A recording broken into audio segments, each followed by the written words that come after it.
So brain tumours primary ಆಗಿರಲಿ ಇಲ್ಲ secondary ಆಗಿರಲಿ, ನಾನು ಹೇಳ್ದಂಗೆ ಅಲ್ಲಿ ಬಂದ್ಬಿಟ್ಟು ಒಂದು ಕ್ಲೋಸ್ಡ್ ಕ್ಯಾವಿಟಿ. ಸೊ ಯಾವುದೇ ಟ್ಯೂಮರ್ಗೂ ಅಲ್ಲಿ ಒಂಚೂರು ಸ್ಪ್ರೆಡ್ ಆದರೆ ಆ ಒಂದು ಕ್ಯಾವಿಟಿ ಏನಿದೆ ಅದು ಬಂದ್ಬಿಟ್ಟು ಬೇರೆ ಒಂದು ಅಡ್ಜಸೆಂಟ್ ಲೀಷನ್ ಅಂದರೆ ಬ್ರೈನಿನ ಬೇರೆ ಭಾಗದ ಮೇಲೆ ಕಂಪ್ರೆಸ್ ಆಗ್ತಾ ಇರುತ್ತೆ. ಸೊ ಆ ಒತ್ತಡದಿಂದ ಬರುವಂಥ ಸಿಂಪ್ಟಮ್ಸೇ ಈ ಬ್ರೈನ್ ಕ್ಯಾನ್ಸರ್ ರಿಲೇಟೆಡ್ ಸಿಂಪ್ಟಮ್ಸ್ ಆಗೋದು. ಆ್ಯಂಡ್ ಇನ್ನೊಂದು ಏನಂದರೆ ಬ್ರೈನ್ಗೆ ಅದ್ರ ಸರೌಂಡಿಂಗ್ ಬಂದ್ಬಿಟ್ಟು ಒಂದು ಫ್ಲೂಯಿಡ್ ಇರುತ್ತೆ, ಅದನ್ನು ಸೆರೆಬ್ರೋಸ್ಪೈನಲ್ ಫ್ಲೂಯಿಡ್ ಅಂತ ಹೇಳ್ತೇವೆ. ಸೊ ಈ ಒಂದು ಫ್ಲೂಯಿಡ್ ಏನಿದೆ, ಸೊ ಅಲ್ಲಿ ಏನಾದರೂ ಕ್ಯಾನ್ಸರ್ ಬೆಳ್ಕೊಂಡ್ರೆ ಈ ಫ್ಲೂಯಿಡ್ದು ಪ್ರೆಷರ್ ಒಂದು ಬಿಲ್ಡ್ ಆಗ್ತಾ ಹೋಗುತ್ತೆ.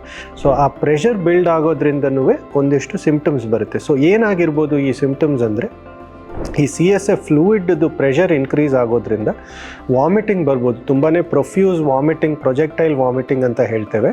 ಸೊ ವಾಮಿಟಿಂಗ್ ಆಗ್ಬೋದು. ಆ್ಯಂಡ್ ಹೆಡ್ಏಕ್ಸ್ ಬರುತ್ತೆ, ಎಸ್ಪೆಷಲಿ ಅರ್ಲಿ ಮಾರ್ನಿಂಗ್ ಹೆಡ್ಏಕ್ಸು. ಇಲ್ಲ ಏನೇ ಪ್ರೆಷರ್ ಆದರೆ, ಅಂದರೆ ಒಂಥರ ಸ್ನೀಸ್ ಮಾಡೋದು, ಇಲ್ಲ ಕಾಫ್ ಮಾಡಿದವಾಗ ಹೆಡ್ಏಕು, ಇಲ್ಲ ನೀವೇನಾದರೂ ಎಕ್ಸಸೈಸು ಇಲ್ಲ ಎಕ್ಸರ್ಷನ್ ಮಾಡಿದವಾಗ ಸಿವಿಯರ್ ಹೆಡ್ಏಕ್ಸು, ಪ್ರೊಲಾಂಗ್ಡ್ ಹೆಡ್ಏಕ್ಸ್ ಬರ್ಬೋದು ಈ ಒಂದು ಪ್ರೆಷರ್ ಏನಾದರೂ ಇನ್ಕ್ರೀಸ್ ಆದರೆ.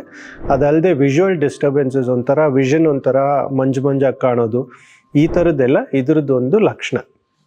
ಸೊ ಇದು ಬಂದ್ಬಿಟ್ಟು ಆ CSF ಫ್ಲೂಯಿಡ್ ಪ್ರೆಷರ್ದೊಂದು ಸಿಂಪ್ಟಮ್ಸ್.